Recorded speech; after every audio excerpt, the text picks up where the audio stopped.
everybody, welcome back. And if you're new, welcome. My name is Gabby, and if you've never been here before, never watched any of my videos, have no idea what I do, I cover true crime cases, and all the cases that I cover are a little bit older. They're all basically 20 years or older. So if that's something that you might be interested in, maybe go down below, click the subscribe button, and also make sure to turn on the post notifications to be notified every time that I upload. So for January, I have been covering cases that had huge updates during last year of 2024.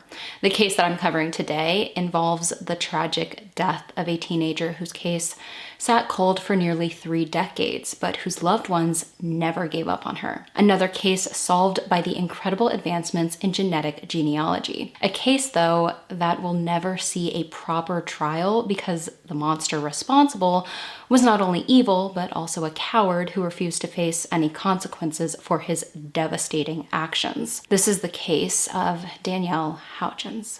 Danielle Adeline Houchins, affectionately known as Danni, was born on November 11th of 1980 in Alexandria, Douglas County, Minnesota, to parents Cheryl and Rex Houchins. Her brother is named Jake and her sister is named Stephanie. Danni lived with her family in Belgrade, Montana, and was an active member of the Belgrade school system. In 1996, she was a sophomore, and her academic excellence even earned her a spot in Who's Who among American high school students as an honor student. When it came to a future career, she aspired to become a biological engineer. She had big dreams, but in the mid-1990s, she was still just a teenager, one who mostly enjoyed the outdoors. As stated on findagrave.com, she spent much of her time hiking, rock climbing, river rafting, and skiing. She also liked to play tricks on the people that she loved, and she frequently listened to grunge and rock music. Danni was just a normal teenage girl in the 1990s, only 15 at the time, who deserved to live out her entire life. Unfortunately, that was taken away from her on Saturday, September 21st of 1996. On that day, Danni left her home around noon and told her mother she was driving out to Cameron Bridge Fishing Access, a fishing area in Bozeman. Bozeman is a city in southern Montana and the county seat of Gallatin County, roughly 4 miles southwest of Belgrade. Her family was having company over that day, and Danni was supposed to be back home around 2 p.m. when everyone was going to be getting there for the gathering. Her mother, Cheryl, gave her her watch so she could keep track of the time. A couple hours passed and she still wasn't home yet, so Cheryl and a friend decided to head out and look for her. They would locate Danni's truck, but they didn't see her anywhere near it. On a trail adjacent to the parking area, they found her keys and her water jug lying right on the path. They contacted Gallatin County authorities around 5 p.m. that Saturday. As Cheryl would later tell law enforcement, when she saw the keys and the water jug, she felt a knot. She knew something was wrong. Danni had also left her truck unlocked with items like her CDs and her father's computer in it, which she would have never done. Something had to have happened to Danni, but Cheryl didn't want to think of the worst case scenario just yet. Cheryl decided, though, to leave Danni a note on the truck in case Danni came back. In the note, she told her that she had her keys and that she went to go get help, and if she came back to the truck, to simply stay there and wait for them. Friends, family, and law enforcement continued searching for her for hours. They knew she had been wearing blue denim jeans, a gray sweatshirt, and a knee brace for an injury she obtained from dancing with friends the week prior. Considering they already found her truck, they figured she had to be close to it. She had to be nearby. Where would she have walked to? They would soon discover that to be true, but in the most heartbreaking way imaginable. Searchers had called off the search for the night once it started to get dark, but those close to Danni wanted to keep looking for her. One of Stephanie's good male friends lived close to Cameron Bridge with his family. This friend was aware that his father and his uncle knew the area quite well because they grew up fishing there. He begged his father to go looking for Danni that night. His father did, and he would be the one to locate her remains. At about 9:30 p.m., her lifeless body, about 200 feet from her truck in a marsh near Gallatin River, was located. She was found floating face down in about 1.5 feet of water in a swampy, rocky, overgrown area. This friend's father was leaving the area after finding her body to notify authorities, and he came across someone driving to the area for one last look. It was Danni's father, From one father to another, he gave him the agonizing news. Her loved ones were hoping that the search would be officially called off because they found Danni alive. This was their worst nightmare. It was the manner in which Danni's case was handled, though, at the beginning, and honestly most of the years it was considered active, that frustrates her family, especially her sister, who has diligently worked alongside law enforcement and made sure that they never forgot about her sister. When it comes to Danielle's case, she was raped and her head was forced down into the shallow water until she suffocated to death from inhaling water and mud. Authorities near the beginning of this case were pretty set on the theory that she had died as a result of an accidental drowning, mostly due to the fact that her body had been examined at the Montana State Crime Lab, and the medical examiner put her death as drowning being the cause and wanted to focus on there apparently being no signs of foul play. Was it accidental or was she the victim of homicide? They put undetermined. The further we go along in this video, and especially near the end where I cover some of the things that Stephanie would later find out, the fact that they put her cause of death as drowning and that it was undetermined whether it was a homicide or an accident will infuriate you. I am not a medical examiner. I am not an expert, but anyone, and any of you, anyone watching right now, anyone who came across the details in this case would be able to confidently say, this is a homicide. It's always been a homicide. There's never been anything to point to it being anything other than a homicide. As Gallatin County Sheriff Bill Slaughter was quoted saying back in 1996, the fact that there weren't any cuts or bruises is also worth noting. I think that we've got to be prepared for the fact that this may have been an accidental drowning. One of the things that Danni's family would later find out is that she had been dragged over 20 feet by her left arm with her mother's gold elastic watch pulled over her hand. One of her sandals had fallen off and was found nearby the next day. She also did in fact have scratches and bruises on her face. She had in fact been sexually assaulted. She had been raped. They did find 4 hairs on her body that did not belong to her. Her death was not originally ruled a homicide, and that has always been baffling to her family. Danni's sister Stephanie has accused authorities in 1996 of lying and withholding a lot of information from the family. A memorial for Danni was held on Wednesday, September 25th at Belgrade Alliance Church. Over 400 mourners attended the ceremony and remembered the girl whose life was tragically cut short and who most knew had been at the hands of someone.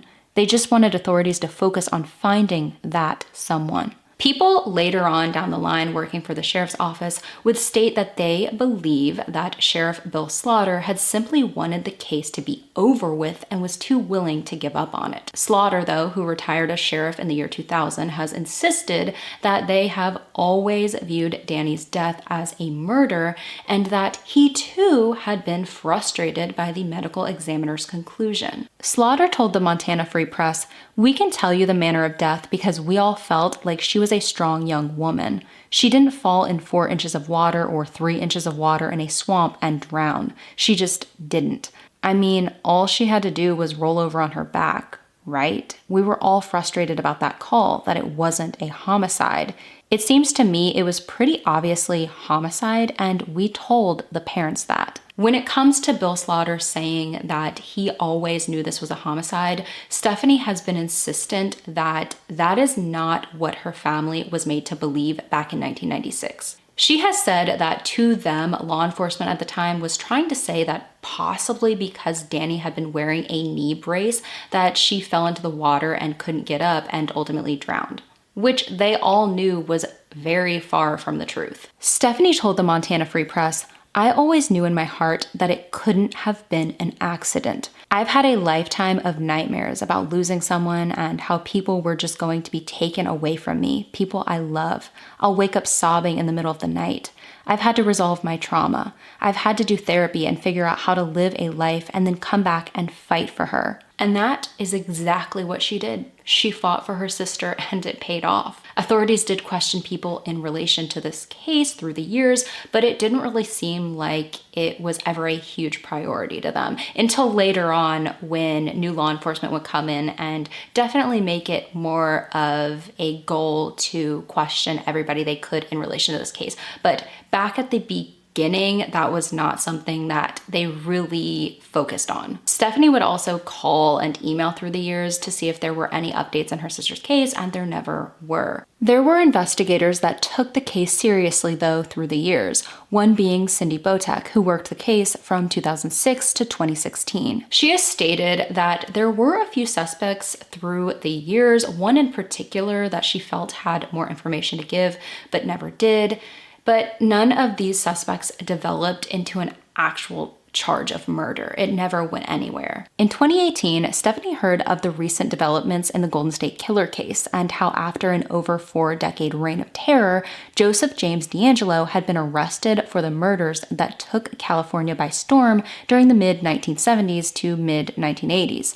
On August 21st of 2020, he was found guilty of 13 counts of first-degree murder. He was given 13 consecutive life sentences without the possibility of parole, plus 8 years. As I'm sure many of you already know, the solving of the Golden State Killer case has been one of the biggest updates in a true crime case, especially in the past decade. It was solved by using the method of genetic genealogy, something that we talk about all the time here on my channel. If you're unfamiliar with what genetic genealogy is, it's the process of extracting DNA, creating a DNA profile from that DNA, entering that profile into a genetic database like GEDmatch, Ancestry, or 23andMe, and hoping to locate familial DNA. This sometimes involves creating an entire family tree to locate close family members of the person and speaking with them in person to hopefully finally discover who the person is or was in life that they are looking for. If they're searching for a killer, investigators may even dig up records to see where the person spent time at during their life and if it was close to where the murder or murders took place. Stephanie wanted to see if they could use genetic genealogy to solve her sister's case, so she began really calling the sheriff's office in 2019. When she called, they didn't really seem too interested, but about 6 months later, they gave her a call back. The year of 2019 was the year Danni's case was officially reopened, and Stephanie was so happy about this. Matt Boxmeyer of the Gallatin County Sheriff's Office informed Stephanie that he had been looking into Danni's case for a few years and saw that she had been calling and emailing. From there, she worked with him and Dan Springer, who had actually been sworn in as a deputy 5 days before the murder. He became sheriff in 2021. Months later, she was able to sit down and finally look over the case herself. After so many years, she was finally able to see what was in her sister's case files. This included finding out a lot of information that had never been released to her family, especially when it came to evidence found at the crime scene. She learned a lot that she never knew before about the case, and she was ready to see, with advancements in technology, if they could finally solve this case. A documentary covering Danni's case was released by KTVQ News in April of 2021, and this really pushed her case back into the local media after so many years. At this point, their attention was on the strands of hair found at the crime scene. They were sent to Astria Forensics Lab in California. As stated on their website, Astria was founded by experts in genomics and ancient DNA methods. They use proprietary methods for improving the recovery of DNA data from the most degraded of samples, including rootless hair. Now, they weren't able to create a DNA profile from 2 of the hairs, but they were able to when they got to the 3rd. They entered the profile into CODIS, or the Combined DNA Index System, a national database of DNA profiles used to solve crimes and identify missing people, but there wasn't a match, and there has never been a match in that system. They would eventually find out, though, and we'll get to this later when we talk about who her killer is, that the reasoning for him not being in CODIS is because he was not a convicted convicted felon. It would be the hairs that would eventually solve this case, but this case was officially declared a homicide case in 2023 when they went over the evidence again and they found semen on her underwear. Surprisingly, it wouldn't be the semen that would solve this case. It would be the hairs, and it was later discovered that these hairs had been arm hairs. They didn't come from anyone's eyebrow or mustache or on the top of their head. Sheriff Springer felt the case would benefit from a new perspective, a new set of eyes. So he enlisted retired Los Angeles Police Department Captain Thomas Elfmont. Elfmont had retired to Bozeman, Montana, and he was running a global security firm. Elfmont would end up hiring Sergeant Court Depweg of the Newport Beach Police Department, who specializes in solving homicides with DNA technology. Eventually, investigators working on this case got in contact with CeCe Moore, someone that we've talked about many times here on my channel. CeCe Moore is the chief genetic genealogist at Parabon Nanolabs, a company based in Reston, Virginia that specializes in nanopharmaceuticals and offers DNA phenotyping services to law enforcement agencies. She also had a successful docuseries on ABC called The Genetic Detective that followed her while she used genetic genealogy to solve cases and give family closure. The team in Virginia worked with the DNA profile of Danni's suspected killer. They located their family, created an entire family tree for them, and eventually located the man they believed to be the one who took Danni's life back in 1996. His name was Paul Nathaniel Hutchinson. He was 55 years old, he had been married 24 years, and had 2 adult children. He worked as a fisheries biologist for the Bureau of Land Management in Dillon, Montana, an area roughly 100 miles southwest of Belgrade. On July 23rd of last year, Thomas Elfmont and Sergeant Court Depweg surprised Paul outside of his place of employment. At the time, they lacked sufficient evidence to arrest him before the interview. As a result, they made the strategic choice to interview him without placing him under arrest or issuing a Miranda warning. During the press conference, Springer stated that Paul had been acting erratic and drove his car in such a manner that it appeared he was performing counter surveillance or clearing his tail. During their questioning of him, it was obvious that he was extremely nervous. It was noted he was sweating, biting his nails, and scratching his face. They showed a photo of Danni to Paul, and it was at that moment that they really started to believe wholeheartedly that this was their guy, because he was very uncomfortable and he just slumped down in his chair. Next, of course, they had to compare Paul's DNA against the suspected killer's DNA profile from the hair to see if he was the killer. Paul was released, and investigators were hopeful when it came to the next step, obtaining his DNA directly. Would they have to secretly take it though? Would he be willing to give forth his DNA? None of those would happen though. The next day at 4:17 a.m., very early in the morning, a call from Paul Hutchinson was made to the Beaverhead County Sheriff's Office. All he really said was he needed assistance with his vehicle, the area that he was in, and hung up. Minutes later, local deputies located him on the side of the road west of Dillon. He had taken his life by pulling the trigger of a .38 caliber Derringer pistol. He committed suicide. After he took his life, investigators on Danni's case were able to collect DNA from him and compare it to the suspected killer's DNA. They soon received confirmation that Paul Hutchinson's DNA matched the DNA profile.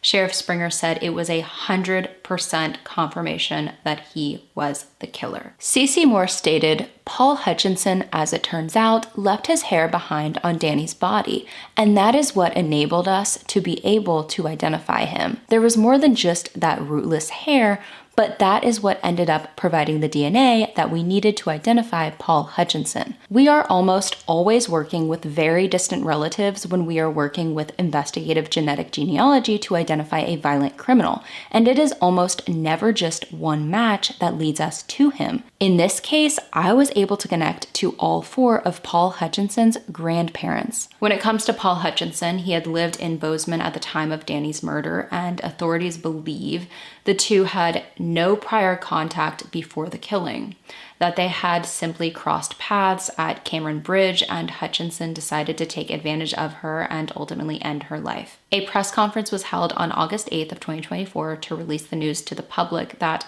although her case will never see a conviction, it is now considered solved. Sheriff Springer stated, "This case exemplifies our relentless pursuit of justice.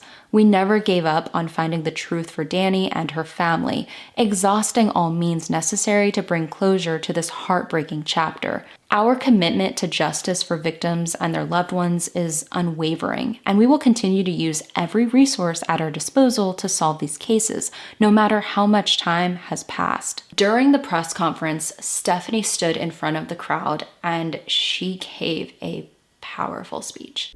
After nearly 28 years without answers, without justice, we celebrate today.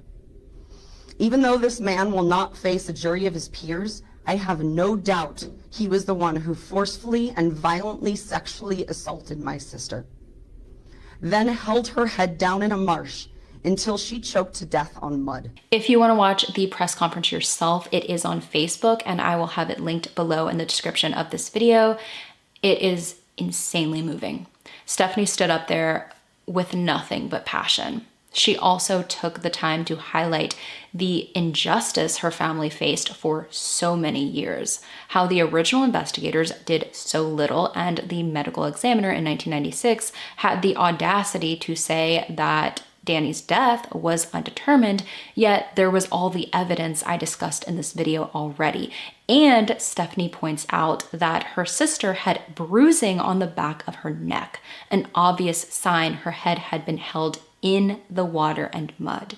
There was even mud found in Danni's stomach. Danni's bra had also been rolled up under her shirt, and the hair that we discussed that solved this case was found in her underwear and also inside of her. Even though the detective team put all of this evidence in front of their leadership, the sheriff, coroner, and medical examiner did not rule Danielle's death as a homicide.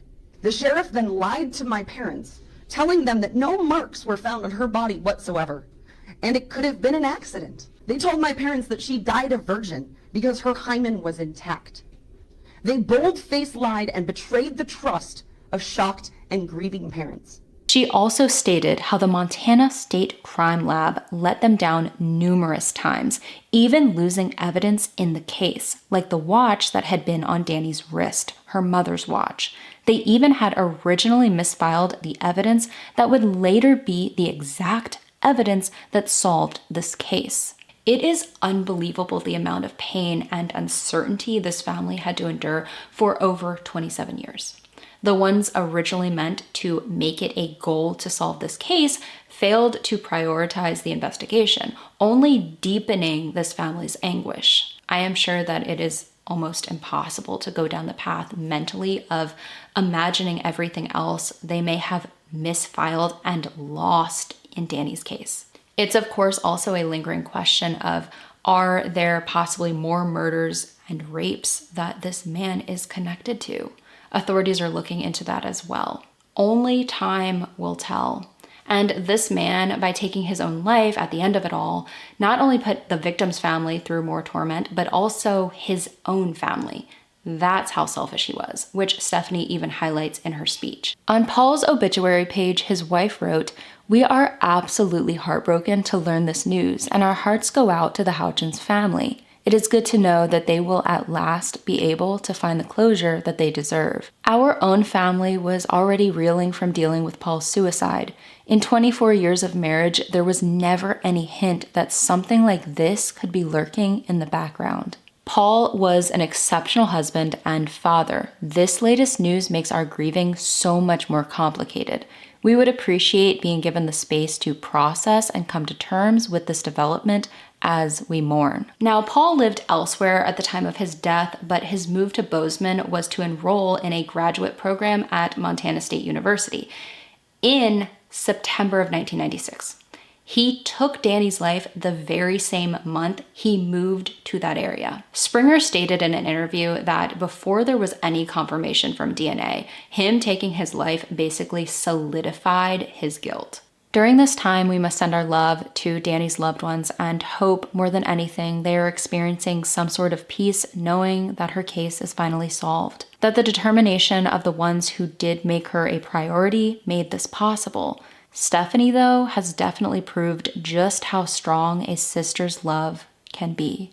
I want to thank you all for taking a little bit of time out of your day to hear about Danni's case. It's one that I came across a little bit of time after it was officially solved, and I knew that I really wanted to cover it because it's just one that really touches your heart. I will have all of my sources linked down below in the description of this video, and that does include the documentary and also the press conference. If you do choose to watch that, which I highly recommend, if you do want to learn more about this case and see a lot of direct interviews with people connected to it, you can just see the amount of love that Stephanie has for her sister. I know that a trial is so much stress on a family and having to sit there and see the person who took your loved one's life, but I'm sure that's what they wanted, and it's just so unfortunate that they won't be able to ever get that, and that he again ran. In this sense, though, it's eternal and they'll never get to sit there and hear a guilty verdict, and he took that from them. I just feel for anyone and everyone affected by this case, and poor Danni who lost her life. Like always, you never know who may come across this video, so do leave some kind words down below in the comments for any of Danni's loved ones that may stumble across this video. If there are any cases that you possibly want me to cover here on my channel, make sure to send those requests over to gabulosiscaserequests@gmail.com. I hope you all have an amazing rest of your day. Stay safe, and I will hopefully see you in the next one.